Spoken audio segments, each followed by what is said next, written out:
Well, with the Switch 2 now less than 2 months away, a lot of the stuff for Nintendo, challenges in R&D and figuring out how to make this system work at a certain price point and then now getting it out to stores, those challenges are coming to an end. Now, for a lot of people, they're trying to figure out where their pre-order is going to be, or when are they going to pick it up at midnight? Will they be getting games or accessories? All that stuff's getting worked out.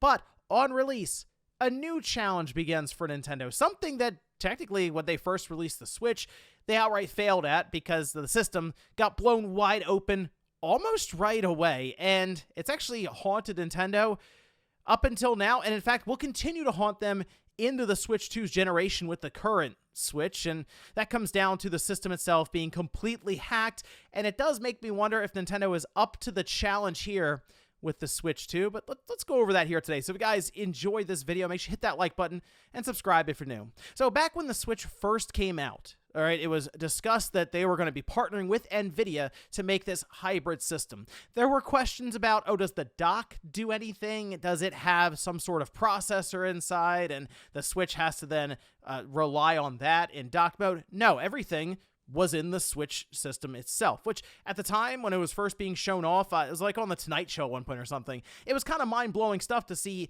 The Legend of Zelda Breath of the Wild go from handheld to docked play. But really at that time, we looked at it and said, okay, yeah, it's an X1.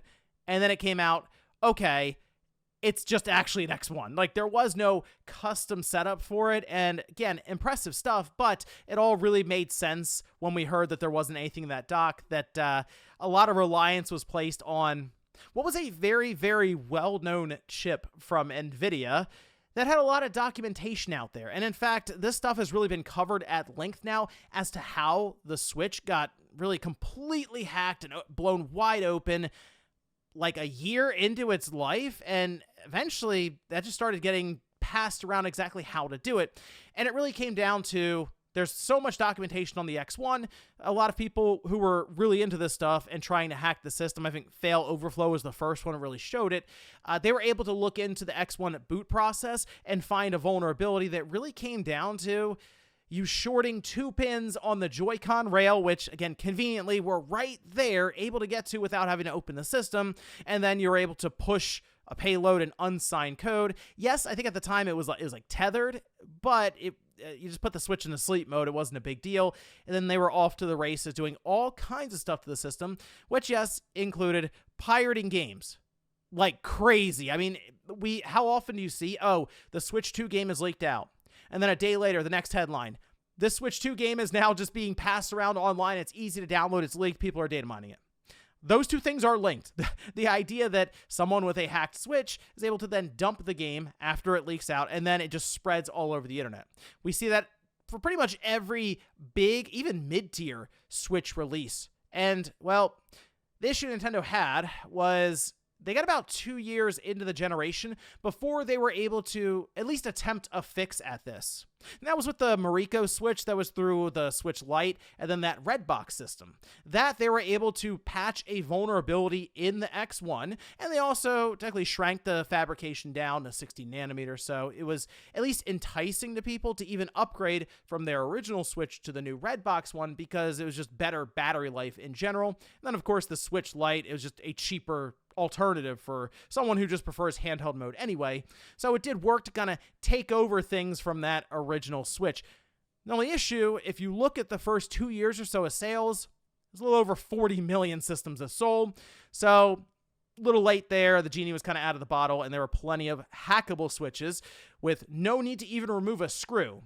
You could use a paperclip, you could use tinfoil. There were all these jigs that were being sold on Amazon that actually just slotted right into that side Joy-Con rail that made it that easy to then plug into your computer and then hack the system in a matter of seconds. Now, the Mariko Switch did do away with that. However, it's still something that can be hacked. In fact, I went through the whole process myself just to see how difficult it was, and it still falls into that category of when I do those HDMI installs on a Dreamcast or a Nintendo 64 or a PS1, and a lot of people look at it, see the really tiny micro soldering, and they're like, nope, I'm not doing that. Really cool, but it's not something I'm really ever going to do. That's kind of where these Mariko switches, so if you get a Switch OLED, yes, you can hack it through hardware, But when I say it's something most people are not going to do, I mean, like, even less people than that. You have to take a ribbon cable and solder it to components on the like the X1 chip itself.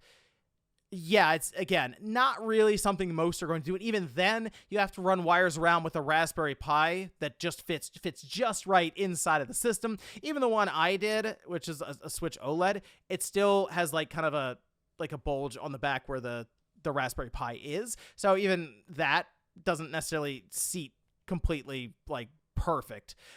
But basically, it's not as user-friendly, we'll say, as the standard Switch that we saw release with just a paperclip.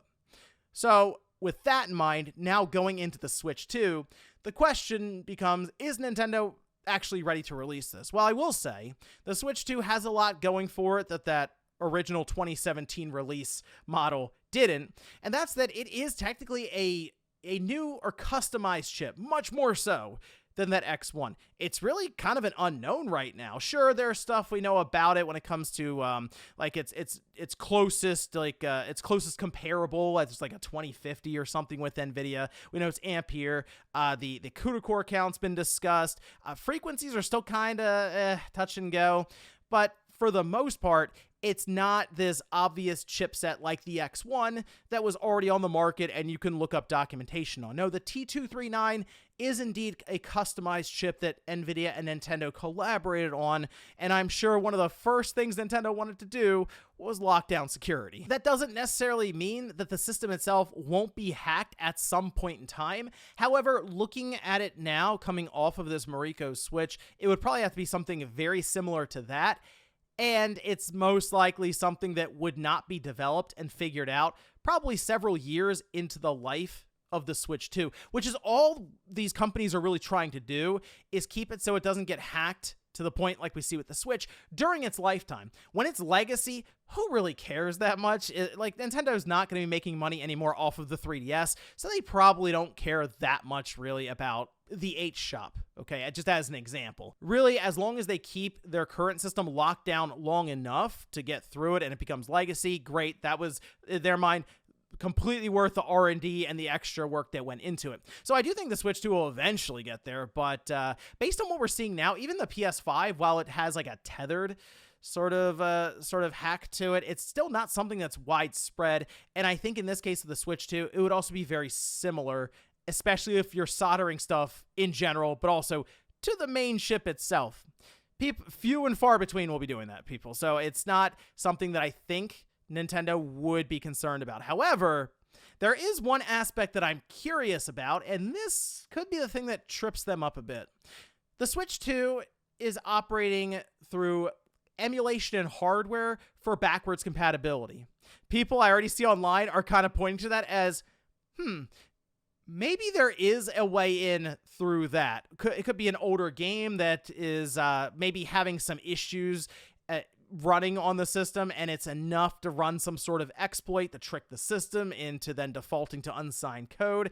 And then you hear about a Switch game that can hack the Switch 2, and, you know, it shoots up in price or something. That is something that is certainly possible.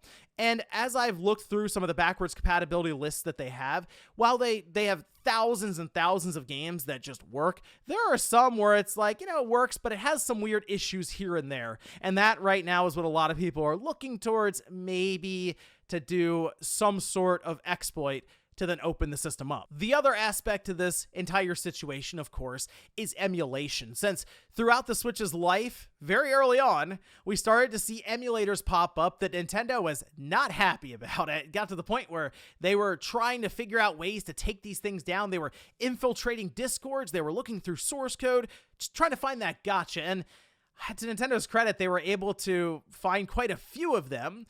And they got rid of Yuzu, got rid of Ryujinx. They've been taking down all these different forks of either of those emulators that have popped up on GitHub, even taking ownership of the websites for some of these places. It's been wild stuff, just how aggressive Nintendo has been in the past few years. And you figure a lot of it was building up to their next generation so that people wouldn't even attempt it. I mean, you look online and you see someone sharing a Switch game that they're playing and it's on the Steam Deck. It's like, oh, okay, well, There you go. Or they show it on their nice desktop PC and it's running at 4K 60, looks better than what the Switch can do, while the Switch is Nintendo's primary device. Yeah, they weren't having any of that. So I assumed a lot of that was building up to this generation to try to deter as many people as possible. But you know that Switch 2 emulator is coming eventually. Now, I think you will need significantly more powerful hardware than what was running the Switch. The other thing there when it comes to emulation is the Switch isn't exactly a powerhouse device at this point. But the Switch 2, again, seems quite a bit more intricate, much more complicated, much more capable than the Switch. And like, I don't think you're going to see a Steam Deck emulating the Switch 2, but who knows what happens with the next Steam Deck. It's very possible. So that's something else Nintendo, I'm sure once they see that Yuzu 2 pop up, they are going to overnight fly the cease and desist to the person's house. They might hand deliver it at that point because, as we see Nintendo, they're not messing around with this stuff. But the challenge is there. Emulation on one end, hacking the Switch 2 on the other. It's going to be wild stuff. Just from the popularity of the Switch, over 150 million systems just selling, sure, but I mean, incredibly popular in the hacking community. You know, many people are going to be looking towards this system to pick up, not necessarily to play games, but to either leave in the box for that day one firmware that may be hackable down the road, or even just opening it up not to play games, but to play with the hardware itself and see what they can get out of it. So let me know what you think about all this down below. Do you think Nintendo is up to the challenge for what's going to be, I think, a big push by the hacking community? Do you think it's going to be more like their Mariko chipset, where you had to solder stuff to the chip itself? Or is there some sort of X1-like vulnerability that's hiding out there, waiting in the wings for people to find and then blow this system wide open once again? Thanks, guys, for watching, and I'll see you next time.